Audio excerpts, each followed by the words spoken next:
വശം. അവന്റെ മരണത്തിന് തുല്യമായ മരണം ഇവിടെ വേറെ ഒരു മരണവുമില്ല, ഒരു മരണവുമില്ല.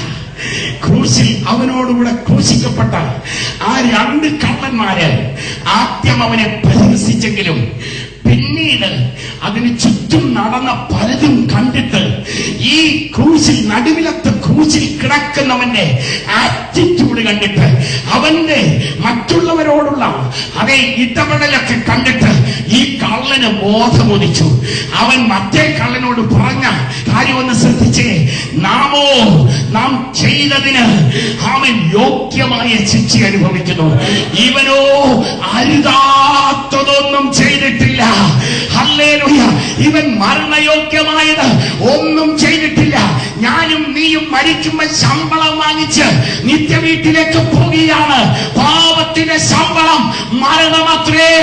എന്നാൽ പാപമില്ലാത്ത ദൈവപുത്രൻ ഹല്ലേലൂയ അവൻ മരണയോഗ്യമായത് ഒന്നും ചെയ്തിട്ടില്ല. അവന്റെ മരണത്തിന് തുല്യമായ ഒരു മരണവുമില്ല. അവന്റെ മരണത്തിന് തുല്യമായിട്ട് ഒരു മരണവും ഈ ലോകത്തിലില്ല. പിന്നെങ്ങനെയാ അവന്റെ മരണത്തിന് തുല്യമായ മരണം പ്രാപിക്കുന്നത്? ഞാൻ പറയാം.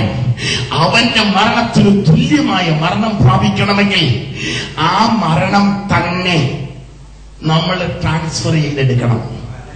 യേശുവിന്റെ മരണം നമ്മുടെ സ്വന്തം മരണമായിട്ട് ട്രാൻസ്ഫർ ചെയ്യണം. അതെങ്ങനെ നടക്കും പാസ്റ്ററേ? വിശ്വാസത്താൽ നടക്കും. അതെങ്ങനെ പാസ്റ്ററേ? ഹല്ലേലൂയ. അതിന് വേറെ മാർഗമില്ല. ഇന്ന് രാത്രി അതിന് ആഗ്രഹമുണ്ടെങ്കിൽ എന്റെ കൂടെ വാ, ഞാൻ നിങ്ങളെ കൊണ്ടുപോകാം.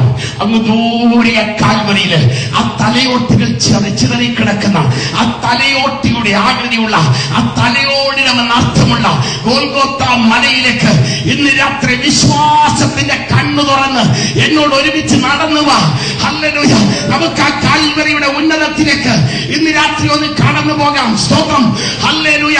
അവൻ മുൾമുടി അണിഞ്ഞവനായി, മുഖത്തെ രോമമെല്ലാം പറിക്കപ്പെട്ടവനായി, ഹല്ലേലൂയ, കടന്നു പോകുന്നവരൊക്കെ മുഖം മറച്ചു കളയത്തക്കവണ്ണം നിന്ദിതനായി, കൈകാലുകൾ കാലിലും പണിയാൽ അടിക്കപ്പെട്ടവനായി, പുറമെല്ലാം ഉഴവ് ചാലി പോലെ നീളത്തിൽ കീറി മാംസപേശികൾ പറിച്ചു തെറിച്ചവനായി, ഹല്ലേലൂയ, അസ്ഥികളുടെ ബന്ധം വിട്ടവനായി, നാവണ്ണാക്കോട് പറ്റി, ഹല്ലേലൂയ, സ്വന്തം തോളിന്മേൽ തല ചായ്ച്ച്, ഹല്ലേലൂയ, അവൻ ശക്തി ഓട്ടുകഷ്ണം പോലെ ആയി തീർന്നിട്ട് ആശാൻ കൂറ്റന്മാരുടെ നടുവില് ഉപക്ഷതയോടെ അലറുന്ന കാട്ടുപോത്തുകളുടെ കൊമ്പുകൾക്കിടയില് ശൃംഗങ്ങളുടെ നടുവില് എന്റെ ദൈവമേ, എന്റെ ദൈവമേ, നീ എന്നെ കൈവിട്ടതെന്ന് എന്നുറക്ക നിലവിളിച്ച് ക്രൂശിൽ കിടക്കുന്ന ദൈവപുത്രന്റെ സന്നിധിയിലേക്ക് നിങ്ങൾ അടുത്തു വരൂ. ഹല്ലേലൂയ. ചുറ്റുപാടുകളെ നിങ്ങൾ മറക്കൂ. ആ ക്രൂശിലേക്ക് തന്നെ നിങ്ങൾ ഉറ്റുനോക്കൂ. നമ്മുടെ അതിക്രമങ്ങൾ നിമിത്തം അവൻ തകർക്കപ്പെട്ടു.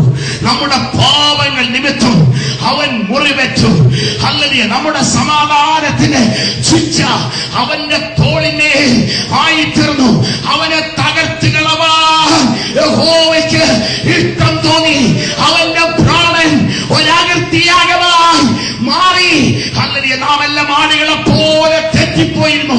നാം ഓരോരുത്തരും താഴ്ന്ന വഴിക്ക് തിരിഞ്ഞിരുന്നു.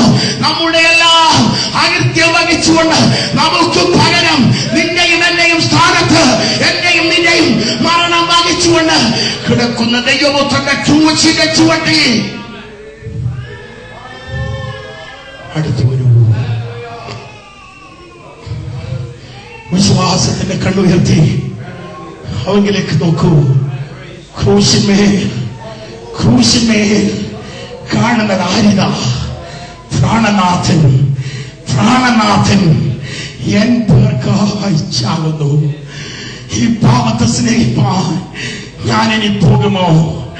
ഇല്ല, ഇല്ല. ഞാൻ ഇന്ന് മുതൽ ദൈവവൈതലായി ജീവിക്കും. ഞാൻ ഇന്ന് മുതൽ ദൈവവൈതലായി ജീവിക്കും. ആ ക്രൂശിന്റെ ചുവട്ടിൽ നിനക്ക് പകരം നിന്റെ സ്ഥാനത്ത് മരിക്കുന്ന ദൈവപുത്രനെ നീ കണ്ടാൽ ഹല്ലേലൂയ, നിന്റെ ഹൃദയം തകരും, നിന്റെ മനസ്സ് തകരും. തകർന്ന ഒരു ഹൃദയം നിനക്കുണ്ടാകും, നുറുങ്ങിയ ഒരു മനസ്സ് നിനക്കുണ്ടാകും. നിറഞ്ഞ കണ്ണുകളിലൂടെ നീ ആ ക്രൂശിലേക്ക് നോക്കുമ്പോൾ നീ അറിയാതെ